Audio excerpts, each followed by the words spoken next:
Imagine you're throwing a party, but the guests that you have invited said they won't come unless you have built a gold statue for each of them. This is what it's like to host a World Cup or an Olympics. You have to invest a lot of money in stadiums and rebuilding houses, but while you're doing this, the IOC, who runs the Olympics, and FIFA, who runs the World Cup, is completely micromanaging everything that you do. These events were started to bring the world together and to showcase a unity between all the countries. However, now you can see anyone anywhere over the internet. So the usage of these events is no longer as prevalent as it used to be. When a city hosts an event like the World Cup, the main reason that they do it is to make money through tourism. But they usually spend more money than they make. In 2014, Brazil spent $15 billion on the World Cup and only made $4 million through tourism. Here to talk to you more about Brazil's World Cup endeavors is John Oliver. They're also the biggest soccer fans on earth, so they must be thrilled at the prospect of hosting the World Cup.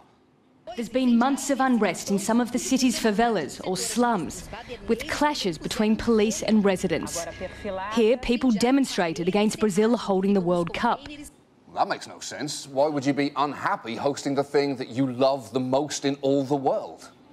The government has spent more than $11 billion getting ready. The United States team will play its second game here in the city of Manaus, in this brand new $270 million stadium. Manaus is so remote that it's almost impossible to reach by car, which is why officials had to have the stadium materials brought in by boat, shipped across the Atlantic from Portugal and up the Amazon River. OK, that does seem like a waste of money, especially when you consider that that stadium is only going to be used for 4 World Cup games. There's also no team in Manaus that can fill it afterwards, at which point it becomes the world's most expensive bird toilet. No wonder Brazilians are so upset, especially when you think about what they are actually getting in return. Well, and they're going to make money as well as the money they're spending. Actually, FIFA makes the money. This is where the controversy is. The country usually doesn't make money. FIFA, the organization of the World Cup, is who makes the money. So as you can see, not only is Brazil spending $15 billion on new soccer stadiums, but a lot of these stadiums will now never be used again. Because FIFA is a non-profit organization, they are tax exempt from most of Brazil's laws.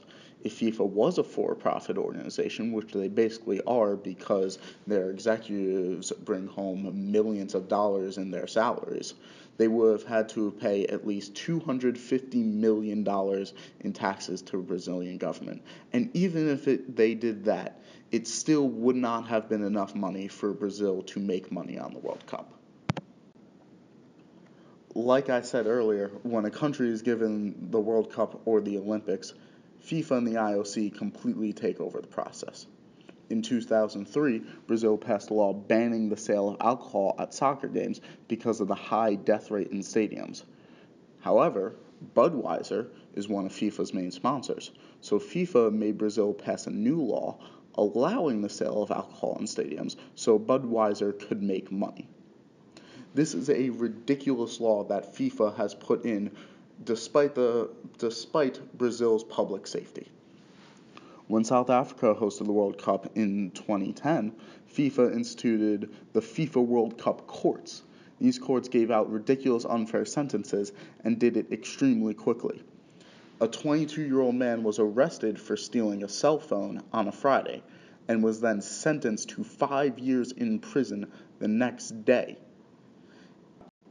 These laws are extremely detrimental to whatever society FIFA gets its hands on. So if the World Cup and the Olympics are so bad for countries that are hosting it, why do countries continue to do it?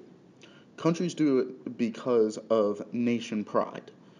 Everyone loves to watch their country win, and for the World Cup, soccer is like a religion to most countries, in which people basically follow it blindly and will watch it every single day.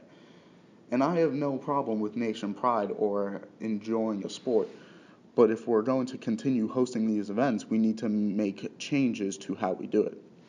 First, We can't keep hosting these events in countries that can't handle it, like Brazil, which the IOC is already starting to do by giving the 2024 and 2028 Summer Olympics to Paris and Los Angeles. However, FIFA has not done this and have actually done the opposite by awarding the 2022 World Cup to Qatar. The daily summer temperature in Qatar is 122 degrees Fahrenheit or 50 degrees Celsius. It is basically impossible to play a soccer game in that much heat. Most of the players will wind up passing out from heat exhaustion. And the stadiums being built in Qatar will be using slave labor to build them. Qatar is a slave state in the 21st century. A migrant worker can't leave the country without an exit visa. That visa has to be approved by his employer. Who has your passport? So you're trapped here. Yes. We've got coffins coming home every day. More than a worker per day on average is dying. Conservatively, from the figures of just two countries, India and Nepal, more than 4,000 workers will die before a ball is kicked off in 2022. 4,000 workers will die for 1 month of soccer. The second thing we need to do is change the governmental influence that the IOC and FIFA have on these countries. Once a city gets the bid, just let them run the event. They know what is best for their city and their country. I hope this video has showed you that these events are a detriment to society and need to be reformed.